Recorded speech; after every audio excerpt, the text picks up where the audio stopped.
Hello students, last video में हम लोगों ने sine inverse x, cos inverse x और टेन इनवर्स एक्स के ग्राफ देख लिए थे। अब हम आज देखते हैं sec inverse x, cosec inverse x और कॉट इनवर्स एक्स के ग्राफ। ठीक है, तो ये सेक एक्स का ग्राफ बना हुआ है आपके सामने पहले से ही। सेक एक्स का जो डोमेन होता है वो आपको बताया गया था, पहले डोमेन में बता दिया था लास्ट वीडियो पे। इसका डोमेन क्या होता है? सेक एक्स को हम क्या लिख सकते हैं? 1/cos x। सेक एक्स को लिख सकते हैं 1/cos x। तो डोमेन का मतलब x की किन किन वैल्यूज के लिए डिफाइंड है। तो जब हम x बराबर π/2 रखते हैं, मतलब x बराबर 90, तो आप जानते हो कि cos 90 बराबर क्या होता है? 0 होता है। तो ये 1/0 हो जाएगा, जो कि इनफाइनाइट देगा, मतलब π/2 के लिए डिफाइंड नहीं है। फिर अगर हम x बराबर 3π/2 रखते हैं, तो फिर से 3π/2 इक्वल टू क्या होता है? 0। तो फिर अगेन इंफिनिटी आ जाता है, तो 3π/2 के लिए भी डिफाइंड नहीं है। इसी तरह 5π/2 के लिए भी डिफाइंड नहीं होगा, या -π/2 बराबर 0 होता है तो वहां भी डिफाइंड नहीं होगा, -3π/2 वहां भी डिफाइंड नहीं होगा।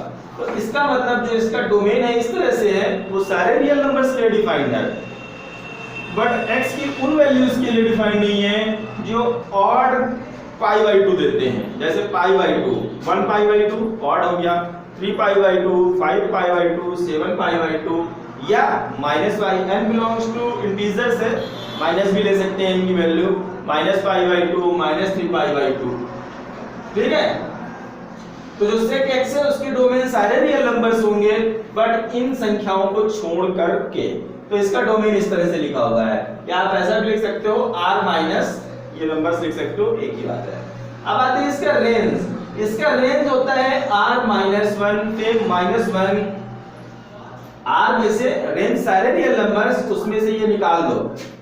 ठीक है, अगर सारे रियल नंबर्स होते हैं मतलब इंफिनिटी माइनस इंफिनिटी से प्लस इंफिनिटी होता, इसको निकाल दो तो फिर इस तरह की वैल्यू आती है।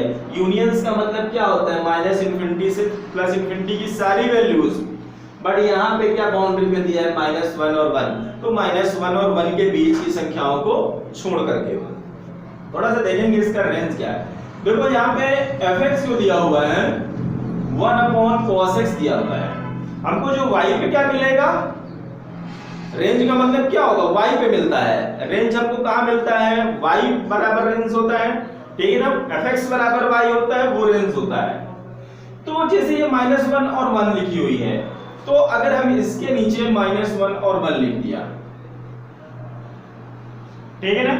अब -1 और 1 के बीच में देखो, अगर हम -1 रखेंगे तो हमको -1 मिलेगा, और अगर +1 रखेंगे तो +1 मिलेगा। रेंज दिखा रहे हैं उसकी, ठीक है ना? 1/cos theta. cos की रेंज क्या होती है? -1 से +1 होती है, उसी रेंज को हम सेक पे रख के देख रहे हैं। ठीक है, तो -1 और 1 cos की रेंज होती है, हमने इसको सेक के लिए रख दिया 1/cos थीटा। तो अगर हम -1 रखते हैं, चूंकि ओपन इंटरवल है तो -1 तो रखने की होती नहीं है, बट अगर -1 रखते हैं तो -1 मिलता है, और अगर +1 रखते हैं तो +1 मिलता है। ठीक है ना? ये cos में क्लोज्ड इंटरवल होता है, तो -1 और +1 भी रख सकते हैं। तो -1 रखने पे -1 मिलेगा, और +1 रखने पे +1 मिलता है। ठीक है, अब इसके बीच की संख्याएं क्या हो सकती हैं? इसके बीच में -0.01 0.001 0.02, मतलब छोटी छोटी संख्याएं होंगी जो -1 से भी छोटी होंगी, -1 से बड़ी हालांकि कहलाएंगी वो, और 1 से छोटी होंगी, जैसे 0.2 0.3 0.00000 ऐसा करके करेंगे। तो अगर मान लो कोई संख्या ऐसा हमने लिख दी 0.01, ठीक है, इसका मतलब क्या हो गया? इसका मतलब ये 100 हो जाएगा। अगर एक 8 को 0 रख देते तो और बढ़ जाता। तो इस तरह से बहुत सारी छोटी छोटी दोनों संख्याओं के बीच में संख्याएं हो सकती हैं, इसलिए ये प्लस में क्या हो जाएगा? इंफिनिटी तक हमारा आंसर आ सकता है। ऐसे छोटी छोटी संख्या रखें तो कहां तक चला जाएगा? इंफिनिटी तक। अगर हम माइनस में भी इसी तरह की संख्या लिखें तो ये कहां तक चला जाएगा? -इंफिनिटी तक। तो इसलिए इसकी रेंज क्या लिखी हुई है? -इंफिनिटी से -1, ठीक है, और यूनियन 1 से लेकर के इन्फिनिटी तक इसकी रेंज लिखी हुई है। ठीक है, तो ये हो गया हमारा sec x का डोमेन और रेंज। अब देखते हैं इसका ये ग्राफ बना हुआ है। ग्राफ बनाना बहुत इजी है, बाकी के लिए मैंने बताया था इजी है, आप लोग भी देख लो, बड़ा इजी से दिख रहा होगा। ठीक है, ये देखो यहां से स्टार्ट करते हैं, ये 0 हो गया यहाँ पे। sec 0 का मान क्या होता है? sec x को हम cos x भी लिख सकते हैं, 1/cos x। cos 0 का मान 1, तो 1/1, तो 0 पे क्या हो गया? मिल गया हमको 1। sec x का ग्राफ है 0 पे 1। फिर और आगे बढ़ते हैं, उसके बाद क्या आता है? π/6 मींस 30 डिग्री। 30 डिग्री पे इसकी वैल्यू होती है √3/2। ठीक है ना, √3/2 मतलब थोड़ा सा और बड़ा हो गया। ठीक है, इसी तरह से ये कंसेप्ट बढ़ता जाएगा। और जब हम जैसे मान लो हमारा sec x की वैल्यू cos x की वैल्यू 30 पे क्या होती है? √3/2। तो sec x की वैल्यू क्या हो जाएगी? 2/√3। और 2/√3 का मतलब 1 पॉइंट कुछ, तो 0 पे 1 आया और 30 पे 1 पॉइंट कुछ आया, 1 पॉइंट कुछ आएगा, तो मतलब कि 1 से ज्यादा बढ़ा। फिर अगर हम 45 डिग्री करेंगे तो sec 45 √2 होता है 1.414, मतलब लगभग 1.5 के। फिर जब हम cos 60 पे जाएंगे तो 60 की वैल्यू 1/2 होती है, मतलब sec 60 की वैल्यू 2 होती है, ये यहाँ पे 2। इसी तरह से जब हम और आगे बढ़ेंगे क्रमशः, π/2 पे इसकी वैल्यू क्या होगी? वो अनडिफाइंड है, क्योंकि cos π/2 क्या होता है? 0, तो इनफाइनाइट हो जाता है। तो sec π/2 क्या होता है? इनफिनिटी होता है। तो ये देखो π/2 की रेखा को टच नहीं कर रहा, ये इस तरह से बना हुआ है। इसी तरह से अगर आप माइनस वाली वैल्यूज को भी लोगे तो वो भी इसी तरह से ये ग्राफ बना हुआ है। ठीक है, तो ये इसके ग्राफ में यहां भी देखोगे -π/2 पे अनडिफाइंड है, इनफिनिटी होता है। ठीक है, फिर -π/2 से जैसे आगे बढ़ते जाओगे 3π/2 से लेकर के कहां तक? π/2, मतलब -135, -120, -150 से लेके -180 पे इसकी वैल्यू -1 होती है, ये देखो -1। फिर जैसे ही और आगे बढ़ते जाओगे -3π/2 है। ठीक है ना, ये जैसे ही आगे बढ़ते जाओगे 270 पे इसकी वैल्यू क्या होती है? इनफाइनाइट होती है। तो इस तरह से ये cos x के ग्राफ हो गया। अब हम cos x इस डोमेन पर, ये जो डोमेन इसका दिया हुआ है, इस डोमेन पर तो ये 1 1 और 2 होगा नहीं, क्योंकि ये देखो अगर हम यहाँ से कोई सीधी रेखा खींचे तो ये इसको यहाँ पे भी काट रहा है, ये देखो यहाँ काट रहा है, यहाँ काट रहा है, यहाँ काट रहा है, यहाँ काट रहा है। 1 1 होने के लिए केवल एक जगह काटना चाहिए था। ठीक है, इसका मतलब इस डोमेन्स के लिए फिर ये क्या होगा? 1 1 और 2 नहीं होगा। और जब 1 1 नहीं होगा तो फिर हम इसका इनवर्स नहीं निकाल सकते, और जब इनवर्स नहीं निकाल सकते तो इनवर्स पढ़ेंगे कैसे? पढ़ना तो इनवर्स ही है ना, इनवर्स ट्रिग्नोमेट्री फंक्शन। तो फिर क्या करेंगे? जैसे बाकी सबके डोमेन को रिस्ट्रिक्ट किया तो इसके भी डोमेन को हम क्या करेंगे? रिस्ट्रिक्ट कर देंगे। कहां से कहां तक इसका डोमेन ले लें जिसके लिए वो फंक्शंस क्या हो जाए? 1 1 और 2। तो देखते हैं, अगर हम ग्राफ का ये हिस्सा ले लें, ये हिस्सा मींस π/2 से π/2 के बीच में अगर लेते हैं तो ये रेखा ग्राफ को 2 जगहों पे काट रही है, यहाँ भी काट रही है, यहाँ भी काट रही है। इसका मतलब क्या हुआ? x की वैल्यू,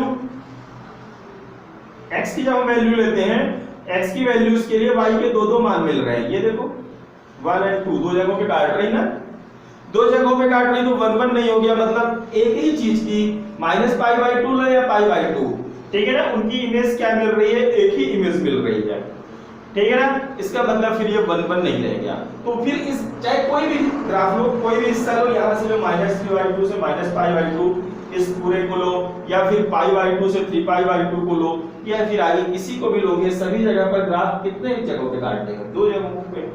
तो ये तो 1 1 हो ही नहीं रहा है, तो फिर कौन सा हिस्सा ले लें भाई कि 1 1 हो जाए? और इतना बड़ा हिस्सा लेना है कि जितनी sec x की वैल्यू होती है वो सारी वैल्यू माइनस प्लस उस ग्राफ के अंदर होनी चाहिए। ऐसा नहीं है मैं छोटा सा टुकड़ा ले लें तो 0 से 90 के बीच में जितना जितना होता हुआ आ जाए, तो माइनस वाले आए ही नहीं, तो ऐसा नहीं है। फिर हम क्या करते हैं, ग्राफ का यहां से लेके यहां तक का हिस्सा अगर ले लें, ये ठीक है, और उसके बाद ये नीचे का इतना हिस्सा ले लें, इतना हिस्सा ऊपर का ले लें और इतना हिस्सा इस ग्राफ का ले लें, या इसको ले लें और इसको ले लें, या इसको ले लें और इसको ले लें। कहने का मतलब या तो हम अंतराल 0 से लेकर के ऐसा देख लेते हैं, 0 से π/2 ले लें, ठीक है, 0 से लेकर के इधर क्लोज लगा देते हैं, 0 को शामिल कर देते हैं, π/2 तरफ ओपन लगा दिया बिकॉज π/2 पे तो अनडिफाइंड है, और बाकी कौन सा हिस्सा ले लेते हैं, यूनियन लगा दिया क्योंकि और ज्यादा टोटल शामिल करना है। फिर π/2 से लेकर इधर फिर से ओपन लगा दिया, कहां तक ले ले, पाई तक ले, पाई पर उसकी वैल्यू क्या है, -1, इधर ऐसा कर देंगे, ठीक है ना।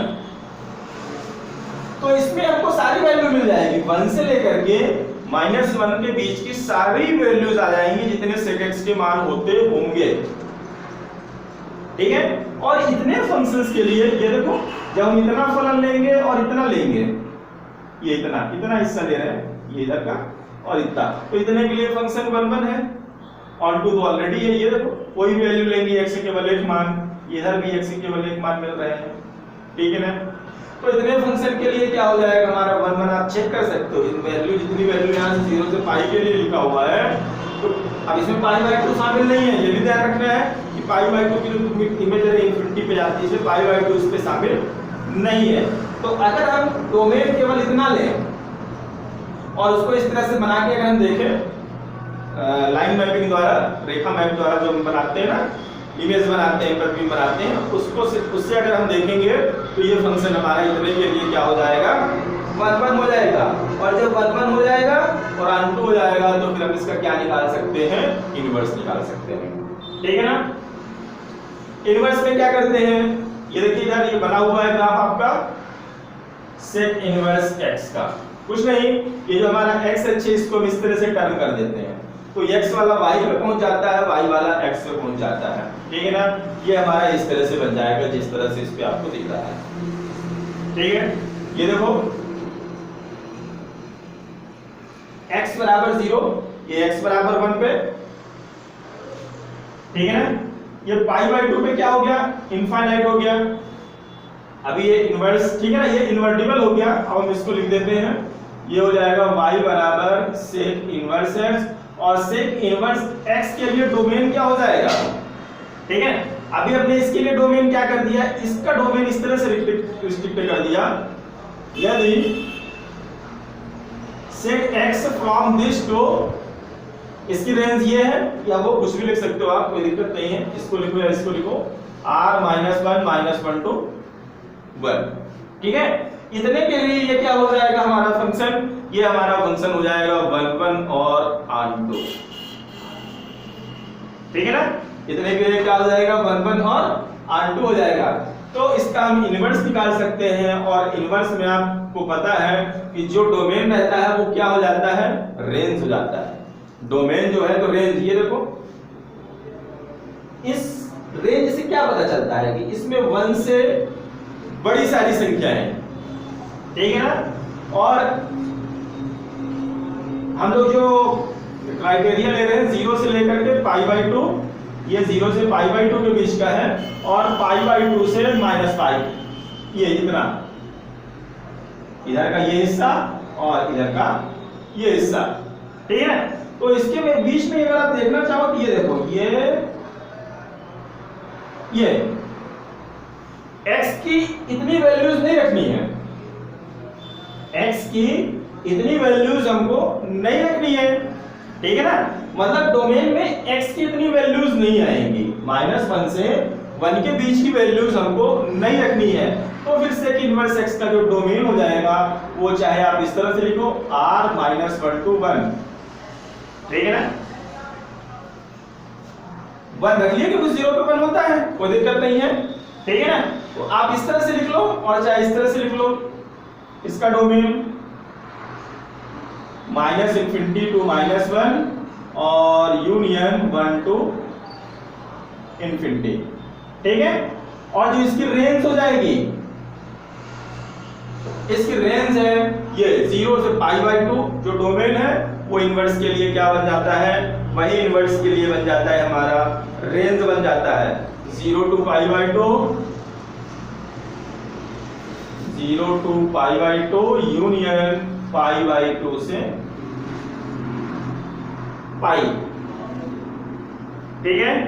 0 to π/2 यूनियन π/2 से पाई। ये इधर ओपन लगा हुआ है, इसका मतलब π/2 शामिल नहीं है। इसको आप एक तरह से और लिख सकते हो, रेंज को इसको लिख सकते हो 0 से लेकर के पाई, इधर तो क्लोज लगा देते हैं, 0 से लेकर के pi such that theta does not equal to π/2। कोण का मान π/2 नहीं लेना, ऐसा लिख सकते हो या ऐसा लिख सकते हो, ठीक है। तो सेक इनवर्स x की डोमेन क्या हो गई, चाहे आप ऐसा लिखो r में से -1, क्योंकि -1 और 1 के बीच की वैल्यूज है नहीं, ठीक है, मान नहीं लेना है, इतने के मान तो लेने नहीं है। रेंज भी हमने देखा था, इसकी रेंज क्या थी, ये इस तरह से भी लिख सकते हो, एक ही चीज है, ठीक है ना। तो आपको क्या याद रखना है, सेक इनवर्स x का डोमेन, तो चाहे डोमेन ऐसा रखो r माइनस इतना, या ये याद रखो -∞ से -1 यूनियन 1 से इन्फिनिटी, एक ही चीज है दोनों, ठीक है ना। और इसकी जो रेंज है 0 से π/2 शामिल नहीं है, इसके इधर ओपन इंटरवल लगा हुआ है, और यूनियन π/2 से पाई, ठीक है ना।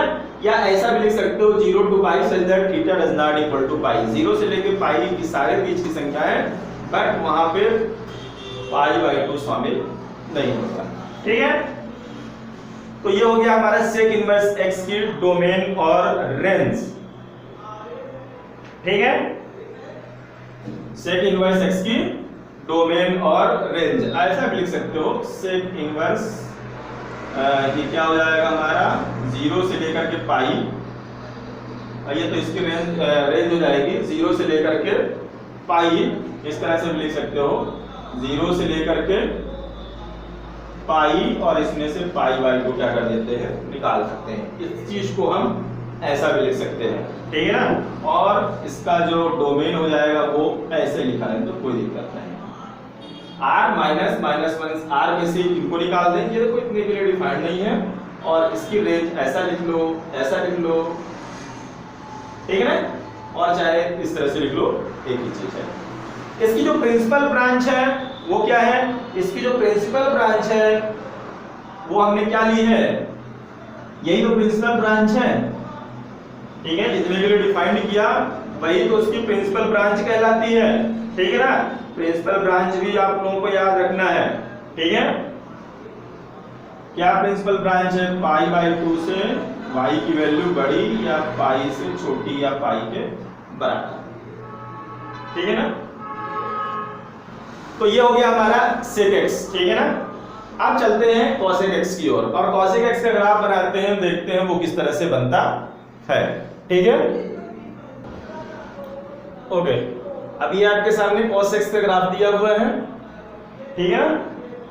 बनाना तो बड़ा इजी है, आप लोगों को पता ही है, बना लोगे, समझदार हो, ठीक है, कुछ नहीं है। यहाँ पे देखो cos x को हम लिख सकते हैं, cos x बराबर क्या होता है, 1/sin x, ठीक है।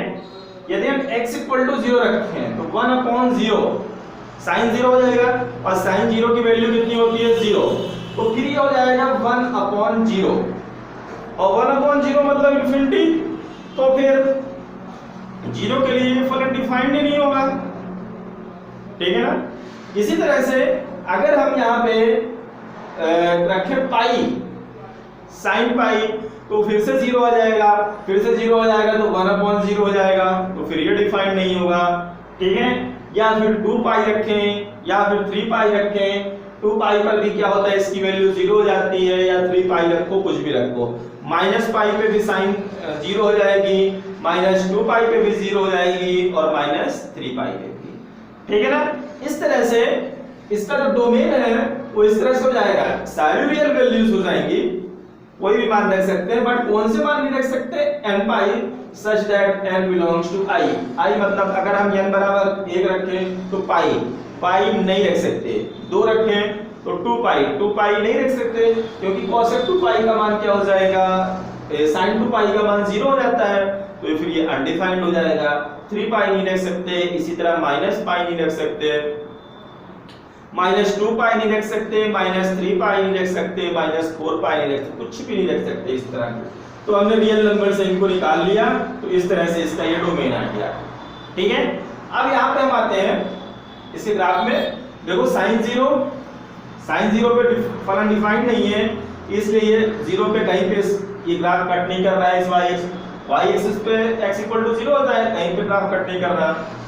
फिर हम जैसे जैसे वैल्यूज बढ़ाते जाएंगे, sin 30 करेंगे, sin 30 मतलब 1/2, तो cosec 30 कितना हो जाएगा 2, तो ये देखो मान लो ये ऊपर इनफाइनाइट है, ये 2, फिर sin 45 1/√2, तो वो √2 हो जाएगा। फिर इसी तरह से वैल्यूज पुट करते करते करते हम कहां पे पहुंचेंगे 90, sin 90 पे 1 हो जाएगा, तो 1/sin 90, तो 1/1 और 1/1 मतलब 1, ये देखो यहाँ पे। फिर उसके बाद जब 90 से आगे बढ़ेंगे तो 90 से आगे मतलब 120 पे फिर से माइनस का √3/2, फिर उसके बाद 135 पे जाएंगे 1/√2, फिर उसके बाद और आगे जाएंगे तो √3/2 आ जाएगा, ठीक है ना। इस तरह से जब हम 180 पे पहुंचेंगे तो फिर से 180 का मान क्या होता है 0 होता है, तो फलन अनडिफाइंड हो जाता है। ये इस तरह से इसके बीच में बनेगा। पाई के बाद और आगे चलेंगे तो पाई के बाद आगे मतलब तृतीय चतुर्थांश में, ये तृतीय चतुर्थांश में, और इस चतुर्थांश में केवल tan और cot पॉजिटिव होते हैं, तो cosec और sin तो नेगेटिव होंगे, तो फिर ये नीचे की ओर ग्राफ बना हुआ है, ठीक है। बाकी सब उसी तरह से बना हुआ है। इसी तरह माइनस वाले के लिए भी ये नीचे की तरफ ग्राफ बना हुआ है, sin minus theta minus sin theta होता है। जब हम माइनस पुट करेंगे तो माइनस की वैल्यूज आएंगी y इक्वल टू, तो ये यहाँ पे नीचे की ओर ग्राफ बना हुआ है, ठीक है। तो ये हमारा हो गया क्या का ग्राफ, cosec x का ग्राफ। अब इस डोमेन के लिए अगर हम इस ग्राफ को देखें, इस फंक्शंस को देखें, तो क्या इस डोमेन के लिए ये फंक्शन 1/2 फंक्शन होगा। अब चलो खींच लिए इसके x अक्ष के पैरेलल लाइन, ऊपर खींच लिए या नीचे कहीं भी खींच लिए, तो क्या ये ग्राफ को एक जगह पे कट कर रहा है। देखो भी यहाँ और बने होंगे बहुत सारी वैल्यूज के लिए बहुत सारे आएंगे, तो ये कई जगहों पे कट करता हुआ जाएगा। ये देखो, इसका मतलब ये फंक्शन इसके लिए 1/1 नहीं है, इस डोमेन के लिए 1/1 नहीं है। अगर डोमेन के लिए 1/1 नहीं है तो फिर वो इन्वर्टिबल नहीं होगा, उसका हम इनवर्स नहीं निकाल सकते, ठीक है। और जब इनवर्स नहीं निकाल सकते हैं, जब उसका हम प्रतिलोम नहीं निकाल सकते हैं, तो फिर पढ़ेंगे कैसे। पढ़ना तो वही है ना, इनवर्स ट्रिग्नोमेट्रिक फंक्शन। तो फिर हम क्या करेंगे, इसके डोमेन को रिस्ट्रिक्ट करेंगे, ठीक है ना। बाउंड्री दे देंगे कि भाई इतने से इतने के बीच में देख लो, हो सकता है 1/1 हो जाए, तो देखते हैं कौन सा फंक्शन होगा। अगर हम इतनी वैल्यूज लें इसकी, कहां से कहां तक, 0 से लेकर के पाई के बीच की ओपन इंटरवल की वैल्यू ले, मतलब 0 और पाई को हम इंक्लूड ना करें, तो भी ये फंक्शन 1/1 नहीं होगा, बिकॉज़ ये यहाँ पे दो जगहों पर इंटरसेक्ट कर रहा है, दो जगहों पे काट रहा है। अगर हम नीचे ले, नीचे यहाँ पे ले 0 से लेकर के -पाई के बीच में, तो भी नहीं ले होगा, इनमें से किसी पे भी ये 1/1 नहीं होगा। तो फिर हम क्या करते हैं, इसकी यहाँ से वैल्यू लेते हैं। आप ले लेते हैं 0 से लेकर के π/2 की, ठीक है ना। 0 से लेकर क्या ले लेते हैं इसकी वैल्यू, 0 से लेकर के π/2, और 0 से लेकर के कहां तक ले लिया हमने, π/2 लेंगे, और अगर π/2 से लेकर के ले लेंगे तो इतनी वैल्यूज ये ले लिए, ठीक है ना। अगर इधर वाली वैल्यूज भी हम साथ में ले रहे हैं, तो इसको ले रहे हैं, अगर इसको ले रहे हैं, तो ये फलन क्या हो जाएगा, अनडिफाइंड हो जाएगा। तो फिर हम क्या करते हैं, 0 से लेकर के π/2 ले लेते हैं, और इधर -π/2 से लेकर के 0 तक की ले लेते हैं। ये वास्तव में इस तरह से बना होगा, थोड़ा सा और इसके करीब, ठीक है ना। -π/2 से लेकर के 0, ये इतनी वैल्यू ये, और इतना इधर का ये ग्राफ ले लें, ठीक है ना। -π/2 से लेकर के यहां तक का, और यहां से लेकर के यहां तक, मतलब इतनी वैल्यूज के लिए ये इतना और ये इतना अगर इसके डोमेन में ले लें, तो फिर ये इतने डोमेन्स के लिए यहां देखोगे x की कोई भी वैल्यू पुट करें, y का केवल एक ही मान मिलेगा, ठीक है। x की कोई भी वैल्यू पुट करें, y का केवल एक ही मान मिलेगा। तो इसके लिए ये फलन क्या हो जाएगा, 1/1 हो जाएगा। या फिर आप इसको भी ले सकते हो, π/2 से पाई को ले लो, और पाई से लेकर के 3π/2 ले लो। ये π/2 से पाई, और पाई से लेकर के 3π/2, इतना इंटरवल ले लो। या फिर इसके आगे जो भी आएगा 3π/2 से 2π और 2π से 5π/2 वहां भी ले सकते हो, इधर भी ले सकते हो आप -π/2 से लेकर के -π और -π से लेकर के फिर -3π/2। तो इन सारी वैल्यूज के लिए ये फलन क्या हो जाएगा, 1 1 हो जाएगा। बट एक चीज ध्यान रखेंगे, ये 0 के लिए डिफाइंड नहीं है, 0 के लिए तो फलन डिफाइंड ही नहीं है। तो फिर जब हम लेंगे क्या -π/2 से 0 और 0 से π/2, तो उसमें उसको इंक्लूड नहीं करेंगे। किसको इंक्लूड नहीं करेंगे, 0 को इंक्लूड नहीं करेंगे। तो फिर हमारा cosec x का जो डोमेन होगा उसको हम ऐसा लिख सकते हैं, आप चाहे तो ऐसा लिख लो -π/2 से लेकर के 0। अब -π/2 पे भी डिफाइंड नहीं है, -π/2 पे -1 आएगा, सॉरी ये इधर डिफाइंड है, 0 पे डिफाइंड नहीं है, ठीक है। यूनियन 0 to π/2, इसका डोमेन हम चाहे तो ये ले लें, ठीक है ना, 0 से π/2 और π/2 से क्या ले लें, 0 से क्या ले लें π/2, इसको ले लो। या आप इसका डोमेन इस तरह से भी लिख सकते हो, -π/2 से π/2, ठीक है, और इसमें से 0 को निकाल दो, क्योंकि थीटा बराबर 0 ही नहीं लेना है, बाकी तो सब कुछ ले रहे हैं, तो 0 को निकाल दो। ऐसा भी डोमेन लिख सकते हो और इस तरह से भी इसका डोमेन लिख सकते हो, ठीक है। या इस तरह से भी लिख सकते हो, डोमेन मतलब x की वैल्यू, तो x की वैल्यू -π/2 से लेके π/2 के बीच की, ठीक है ना, सारी वैल्यूज लोगे। पर जब इतना लिखा रहेगा तो इसका मतलब क्या हुआ, इसका मतलब कि ये हो जाएगा कि भाई हम 0 भी ले रहे हैं, तो यहाँ पे क्या करेंगे, 0 नहीं लेंगे, 0 नहीं लेंगे, ठीक है ना। तो ये हमारा डोमेन हो गया, इसका कुछ भी लिख सकते हो डोमेन, आप इन तीन में से कुछ भी लिख सकते हो। और जो इसकी रेंज है, रेंज तो वही रहेगी जो पहले थी, ठीक है, चाहे ऐसा लिख लो -∞ to -1 यूनियन 1 to ∞, और चाहे ऐसा लिख लो r-1 और 1, ठीक है, किसी तरह भी इसकी रेंज लिख सकते हैं। तो अब इतना अगर हमने डोमेन को रिस्ट्रिक्ट कर दिया, ठीक है, -π/2 से π/2 के बीच में ले लिया, उसमें 0 को बाहर कर दिया, तो फिर इतने के लिए ये फंक्शंस क्या हो जाएगा, इन्वर्टिबल है। इतने अगर डोमेन को आपने रिस्ट्रिक्ट किया है तो इसके लिए फंक्शन इन्वर्टिबल है, और जब फंक्शन इन्वर्टिबल है तो फिर उसका प्रतिलोम निकाल सकते हैं। तो प्रतिलोम में आपको पता है, इसको मिटा देता हूं थोड़ा, ये डोमेन रेंज बन जाता है और रेंज डोमेन बन जाता है। तो ये जो हमारा cosec इनवर्स x है, इसका जो डोमेन हो जाएगा ये r-1 to 1। ये मैंने बता दिया आप लोगों को ऐसा होता है, क्योंकि cosec x बराबर क्या होता है, 1/sin x। sin x की रेंज क्या होती है, sin x की रेंज होती है -1 से +1। तो अगर हम -1 और +1 लेंगे तो हमको -1 और +1 को वैल्यू मिलेगी, बट इसके बीच की जो भी वैल्यूज लेंगे तो हमको बड़ी बड़ी वैल्यूज मिलेंगे, इन्फिनिटी की हो जाती हुई या -∞ की हो जाती, बहुत छोटी छोटी वैल्यूज मिलेंगे। तो इसलिए इसका जो डोमेन है उसमें से हम -1 और 1 और उनके बीच की जो संख्या, जब ओपन इंटरवल लगाते हैं इसका मतलब -1 और 1 उसमें शामिल नहीं है, ठीक है, उनके बीच की सारी संख्याएं शामिल हैं, तो उनके बीच की सारी संख्याओं को निकाल रहे हैं। मतलब -1 और 1 को नहीं निकाला गया है, उनके ये ओपन इंटरवल लगा हुआ है ना, ठीक है ना, क्योंकि ऊपर अगर देखोगे तो ऊपर इस तरह से लिखा हुआ है -∞ to -1 क्लोज्ड इंटरवल, मतलब इसमें -1 शामिल है, इधर भी क्लोज्ड लगा हुआ है मतलब 1 भी शामिल है, और यहाँ तो हो गए, यहाँ तो निकाल दिए, यहाँ से -1 1 निकाल दिए, बट यहाँ से मैंने -1 और 1 को नहीं निकाला है, वो है उनके बीच में जो संख्याएं आती हैं वो निकली हुई हैं।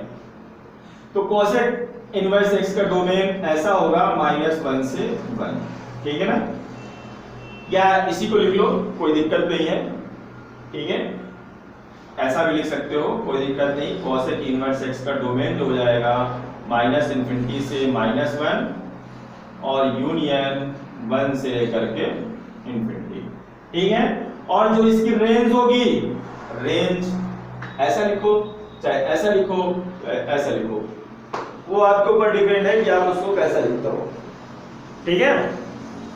रेंज को किसी भी तरह से लिखा जा सकता है -π/2 से लेकर के π/2, ठीक है ना। ये देखोगे x अक्ष पे वैल्यू 1 2 3 लिखी हुई है, यहाँ पे cosec इनवर्स x की वैल्यू इन्हीं के बीच में से कुछ भी ले सकते हैं, मतलब -1 और 1 भी ले सकते हैं, ये 1 भी ले सकते हैं और -1 भी ले सकते हैं, ठीक है ना। ये π/2 इतने और इतने के लिए डिफाइंड भी दिया हुआ है, ये मतलब हम इनसे बड़ी संख्या 1 से बड़ी संख्या 1 2 3 4 5 6 7 8 10 20 50 1000 2000 ले सकते हैं, और इधर -1 -2 -3 10 20 50 1000 कुछ भी ले सकते हैं। तो इस तरह से हमको इसके डोमेन में, इसका डोमेन में ये डोमेन लिखा हुआ है, इसका डोमेन मतलब सारे रियल नंबर, ऐसा भी लिख सकते हैं ना, हमने बताया नहीं, ये लिखा हुआ है ये माइनस और 1 के बीच की ये इतनी जगह की सारी संख्याओं को छोड़ करके बाकी की सारी संख्याएं ली जा सकती हैं, ठीक है। अच्छा ये क्या हो गया -π/2 से π/2, और इसमें से हमने क्या निकाल दिया 0। तो cosec इनवर्स x का डोमेन और ये हो गई रेंज। और अगर ऐसा नहीं लिखना चाहते हो तो ऐसा लिख लो, और इसकी रेंज ऐसी नहीं लिखना चाहते हो तो फिर ऐसा लिख लो, कोई दिक्कत नहीं। -π/2 0 यूनियन 0 से π/2, ठीक है। तो ये हो गया डोमेन और रेंज हो गई, ठीक है ना। इसकी हो गई cosec इनवर्स x की हो गई डोमेन और रेंज हो गई, ठीक है। ये cosec इनवर्स का ग्राफ है, ग्राफ आप लोगों को बनाना है नहीं तो बहुत इंपॉर्टेंट है नहीं, बाकी ये जो मिट गया उसको ऐसा घुमाएंगे तो ऐसा ग्राफ बन जाएगा। x अक्ष पे वही 1 2 3 है, y अक्ष पे पाई कोण आ गए हैं, क्योंकि cosec के लिए x अक्ष पे कोण थे, और जब उसका इनवर्स निकालेंगे तो y अक्ष पे कोणों को बराबर दूरी पर रख के आप चाहो तो ग्राफ बना सकते हो। ये सारी वैल्यूज वैसे भी मिल जाएंगी, बड़ी बड़ी वैल्यूज कैसे निकालते हैं वो पिछले साल कक्षा 11 में बताया गया, ठीक है। तो ध्यान क्या रखना है, cosec इनवर्स x की डोमेन, चाहे ऐसा याद रखो चाहे ऐसा, और उसकी रेंज, ठीक है। चलिए अब ये हो गया cosec इनवर्स x। अब एक और बचा हुआ है cot इनवर्स x, उसको भी देख लेते हैं वो कैसा होता है, ठीक है। ये आप लोगों के सामने cot x फंक्शन दिया हुआ है, ठीक है, और इसका ग्राफ बना हुआ है। यहां देखिए cot x का जो डोमेन है,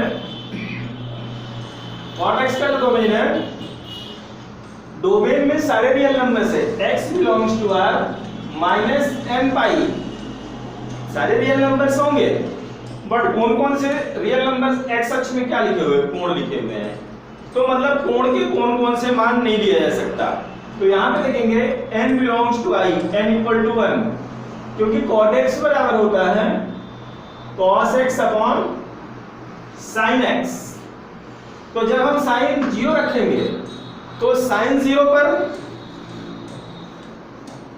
फंक्शन अनडिफाइंड हो जाएगा, sin 0 0 होता है 1/0 इनफाइनाइट। तो मतलब यहाँ पे अगर हम n बराबर 0 रखेंगे तो r - 0, मतलब हम x बराबर 0 नहीं ले सकते। फिर और क्या लिख सकते हैं, पाई पे भी 0 होता है, sin π 0 तो 1/0 फिर से अनडिफाइंड हो जाएगा। फिर 2 पाई पे 0 होता है, sin 2 π 0 sin 3 π 0, या sin -π 0 sin -2 π 0 sin -3 π 0। तो इस तरह से cot x इस तरह से डिफाइन नहीं होगा इन फंक्शंस के लिए, ठीक है ना।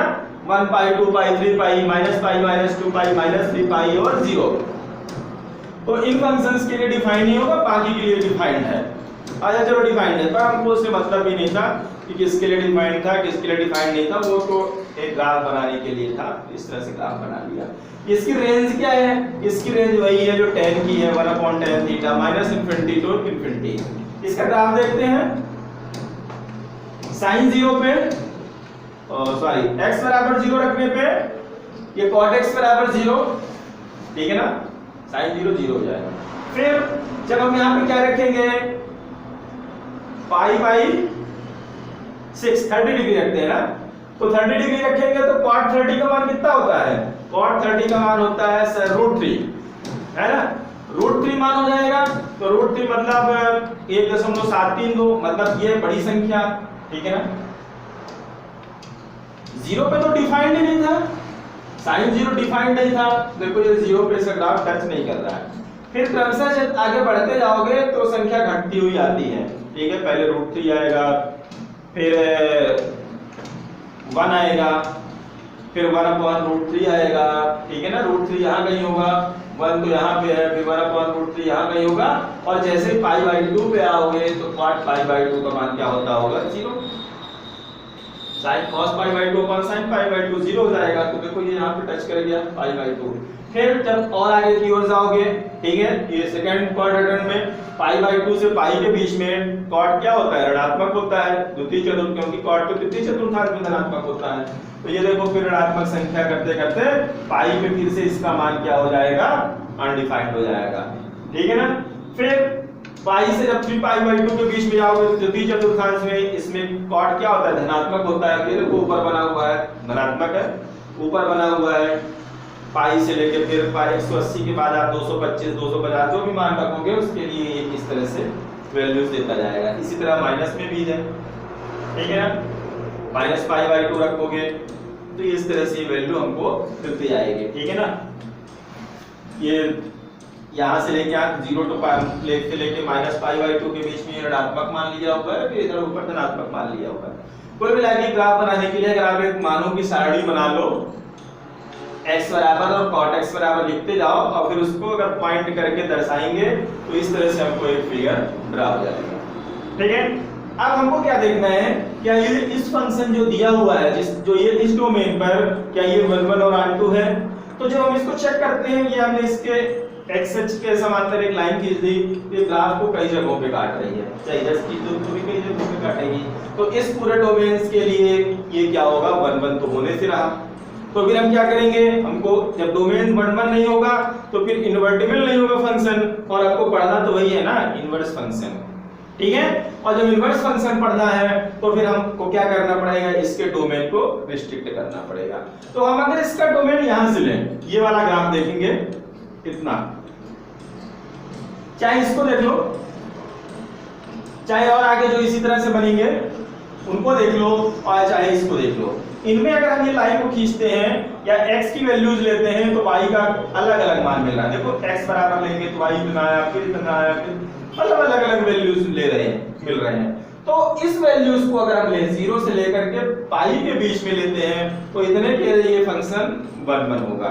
या तो आप पाई से लेके 2 पाई के बीच में ले लो तो भी फंक्शन 1 होगा, या तो 0 से लेके -π ले लो तो भी फंक्शन क्या होगा, 1 होगा। इस तरह से बहुत सारे आपको क्या मिल जाएंगे, अलग अलग डोमेन्स के लिए पार्ट मिल जाएंगे। बट हम लेंगे केवल किसको, इसको लेंगे 0 से लेकर के पाई के बीच में, क्योंकि वही है, क्योंकि ये प्रिंसिपल ब्रांच है, ठीक है ना।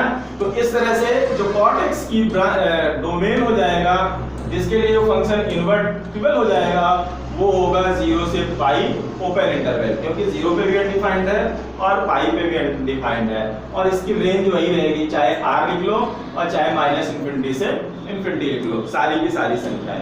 तो जब इस पर ये 1 और r2 हो गया तो फिर हम इसका इनवर्स फंक्शन निकाल सकते हैं, ठीक है ना। और इनवर्स में आपको पता है, इनवर्स में पता है कि जो वहां पे रेंज हो जाती है वो इनवर्स फंक्शन की क्या हो जाती है, डोमेन हो जाती है, ठीक है ना। तो इसका डोमेन क्या हो जाएगा, सारी की सारी रियल नंबर हो जाएंगे, ठीक है ना। इसका डोमेन क्या हो जाएगा, cot इनवर्स x का सारे के सारे रियल नंबर, इस तरह से लिख सकते हैं। और रेंज क्या हो गया, 0 से लेकर के पाई, ठीक है ना। ओपन इंटरवल है, मतलब 0 और पाई शामिल नहीं है। ये हो गया हमारा cot इनवर्स x का ग्राफ। इसी ग्राफ को अगर हम यूं से टर्न कर दें, x है ना, y अक्ष को x अक्ष बना दें और x अक्ष को y अक्ष बना दें, तो ये देखो जो x अक्ष में पहले π/2 और पाई की वैल्यूज थी वो सारी वैल्यूज कहां पे लिखी हुई हैं, y अक्ष पे लिखी हुई हैं, और जो y अक्ष पे 1 2 लिखे हुए थे वो कहां पे लिखे हुए हैं, x अक्ष पे लिखे हुए हैं। तो cot इनवर्स x का मतलब क्या होता है, डोमेन से हम x के एलिमेंट लेते हैं, तो x बराबर 1 2 3 सो ऑन, ये इनफिनिटी तक गया हुआ, मतलब कुछ भी ले सकते हैं। इधर हमने इसका डोमेन रिस्ट्रिक्ट किया 0 से लेके पाई तक, ये यहां तक, तो इधर -1 -2 -3 कहां तक वैल्यू ले सकते हैं, -∞ तक। इसलिए इसका डोमेन क्या हो गया, r हो गया, और इसका रेंज क्या हो गई, इसकी रेंज देखो ये पाई तक है, ठीक है ना। ये कहां तक है, ये 0 से लेकर के ये यहां तक एकदम पास से गुजरती है, ठीक है ना, इसलिए 0 से मान लेते हैं, 0 से लेकर के पाई तक। तो कॉट इनवर्स x का डोमेन R और रेंज इसकी हो गई 0 to पाई। ठीक है, तो इस तरह से हमने साइन इनवर्स फंक्शन का ग्राफ देख लिया, उसका डोमेन और रेंज देख लिया। ठीक है, तो आज के लिए इतना ही। नेक्स्ट वीडियो में हम फिर से एक बार थोड़ी सी इनकी प्रिंसिपल ब्रांच पर चर्चा करेंगे कि इन फंक्शंस की प्रिंसिपल ब्रांच क्या होती है और उसी से रिलेटेड कुछ क्वेश्चंस लगाएंगे। ठीक है, आज के लिए इतना ही। Thank you. नहीं जाएगा।